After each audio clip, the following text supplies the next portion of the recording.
اور سنیں حضور نے کیا فرمایا۔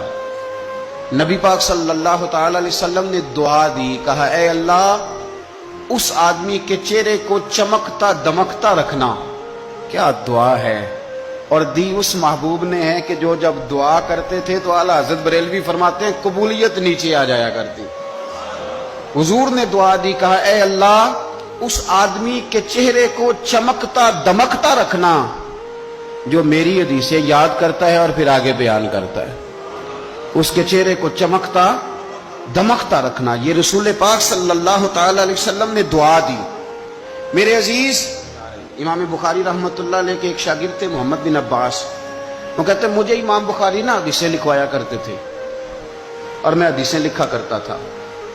جب آپ حدیث پاک پڑھتے ہیں یا حدیث پاک سنتے ہیں تو کئی دفعہ ایسے ہوتا ہے کہ آپ کوئی واقعہ اچھے طریقے سے پڑھ رہے ہیں، حضور کے دور کا صلی اللہ علیہ وسلم یا سن رہے ہیں، ایسے لگتا ہے کہ وہ منظر آنکھوں کے سامنے گھوم گیا ہے۔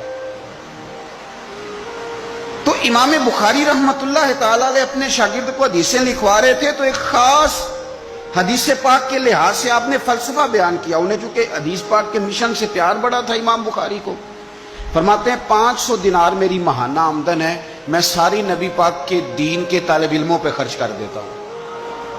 یہ مشن سے پیار ہے۔ تو امام بخاری رحمۃ اللہ تعالی علیہ کے شاگرد محمد بن عباس فرماتے ہیں میں حدیثیں لکھ رہا تھا تو انسان تھک جاتا ہے، کہتے میں لکھتے لکھتے امام صاحب چونکہ لکھواتے جا رہے تھے تو میں تھک گیا۔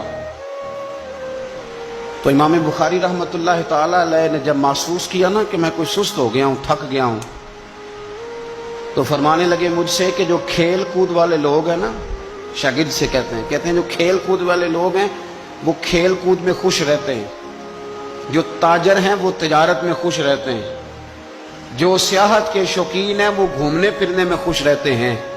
فرمایا تو کتنا خوش نصیب ہے کہ جب سے تو بیٹھا ہے یا نبی پاک علیہ السلام کے ساتھ بیٹھا ہوا ہے یا حضور کے صحابہ کے ساتھ بیٹھا ہوا ہے۔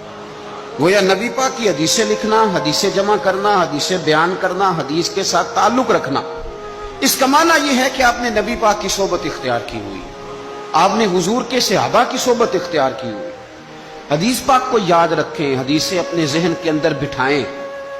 ایک حدیث پاک میں نبی پاک صلی اللہ علیہ وسلم نے فرمایا جس نے 40 حدیثیں جمع کر کے میری امت تک پہنچائی، اللہ قیامت کے دن اسے علماء کے ساتھ کھڑا فرمائے گا۔ حدیثوں کو یاد رکھیں۔ میرا آپ کو مشورہ ہے کہ رات کو بیٹھ کے لکھیں آپ کو کتنی حدیثیں یاد ہیں، جو یاد ہیں وہ لکھیں، اور حضور صلی اللہ علیہ وسلم کی باتوں کا ذکر کریں۔ کسی شاعر نے ایک جملہ کہا تھا پر بڑے بہترین کہہ دیا، وہ کہنے لگا یا رسول اللہ صلی اللہ علیہ وسلم میری تو بات بن گئی ہے بس تیری بات کرتے کرتے۔